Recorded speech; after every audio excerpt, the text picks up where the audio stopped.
Serbisyo Sibil Region 6 pinaagi sa Office for Human Resource Management mipahigayon og usa ka team building seminar workshop sa tulo ka opisina sa lokal nga kagamhanan ni syudad niadtong Setyembre 28 hangtod 29 ning tuiga dito sa function room sa Villa Consuelo Community Center, Barangay Rizal.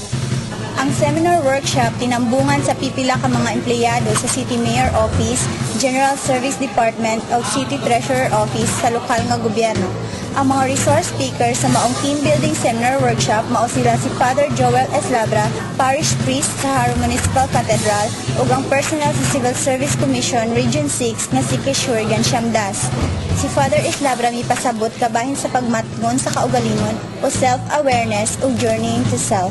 Sa katapusang adlaw sa seminar, si Gansyamdas ni pahigayon og mga kalihukan sa mga kawani ug gibahin kini sila sa upat ka grupo para mopresentar og lain-laing pamaagi sa pag-ili sa reyna o dressing the queen activity.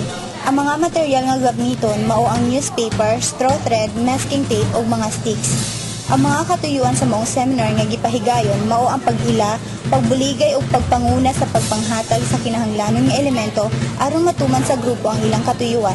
Pagpakabana isig usa sa pamaagi sa pag-ubra sa grupo, pag-ila sa mga pamaagi aron sa pag-usbaw o pagbuligay sulod sa organisasyon ug alang sa grupo.